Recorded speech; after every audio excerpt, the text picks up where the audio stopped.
Selamat pagi anak-anak. Puji Tuhan, berjumpa kembali di hari ini. Tetap sehat dan bersemangat di hari yang baru ini.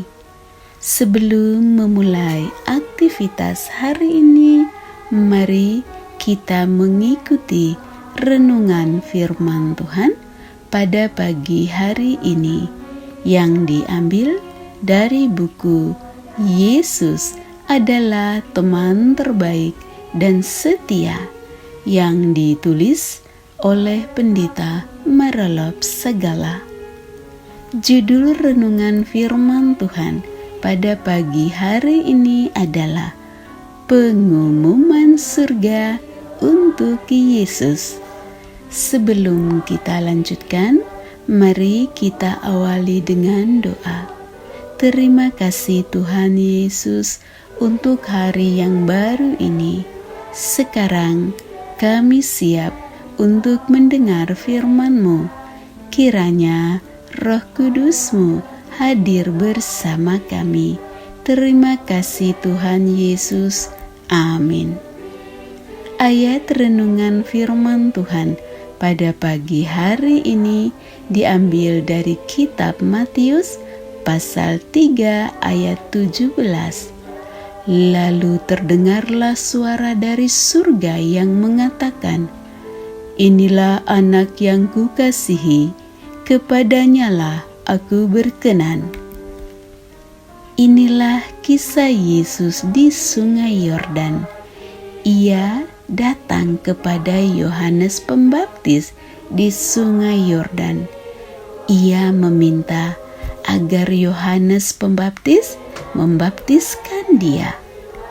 Walaupun pada awalnya Yohanes Pembaptis enggan dan menolak untuk membaptis Yesus, namun akhirnya atas permintaan Yesus, Yohanes pun membaptiskan dia.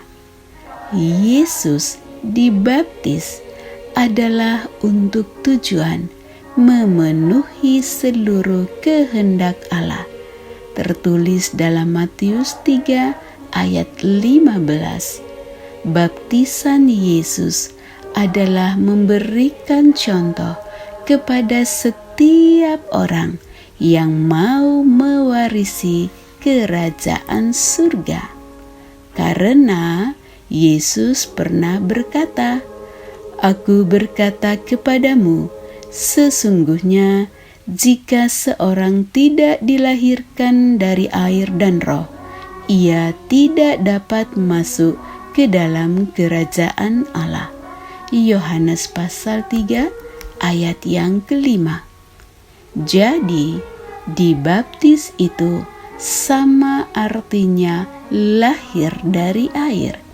Itulah sebabnya bila dibaptis harus masuk, dicelupkan ke dalam air, kemudian diangkat oleh pendeta keluar dari air.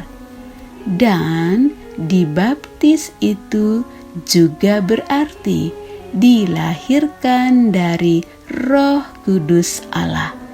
Maka ketika kita dibaptis, itu berarti bahwa kita diikat hubungan sebagai sahabat sejati bagi Yesus.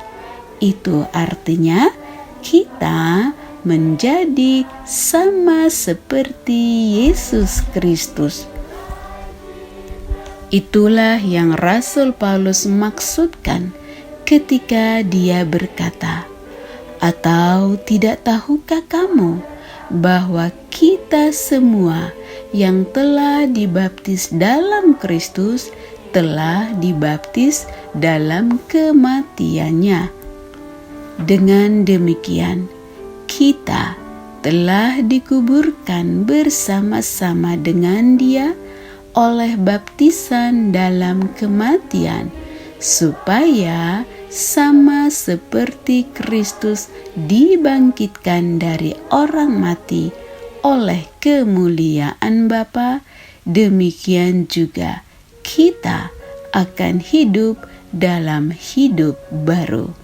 Roma pasal 6 ayat 3 dan 4. Jadi, setelah dibaptis, kita memiliki hidup baru. Itulah yang disebut kelahiran kembali.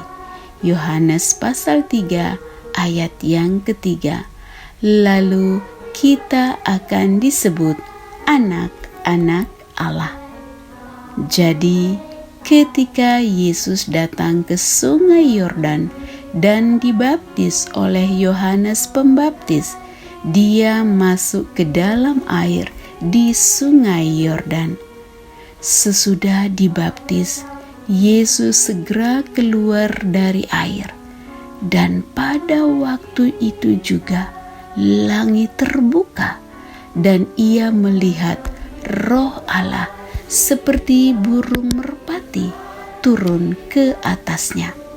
Lalu terdengarlah suara dari surga yang mengatakan, "Inilah anak yang kukasihi, kepadanyalah aku berkenan." Matius pasal 3 ayat 16 dan 17. Itulah pengumuman surga untuk Yesus. Seperti peristiwa baptisan Yesus, itu adalah pengesahan sebagai anak Allah yang dikasihinya. Jadi, Yesus itu dibaptis adalah peristiwa pengumuman surga supaya kita tahu dan kita menerima Dia sebagai Allah yang diutus untuk menyelamatkan kita, sehingga kita disebut anak-anak Allah. Ketika itu, Allah menggunakan bahasa kita manusia, lalu menyebut Yesus sebagai anak Allah. Anak-anak yang dikasihi Tuhan Yesus, diberkatilah setiap orang yang mau menjadi sahabat Yesus. Demikianlah renungan firman Tuhan pada pagi hari ini.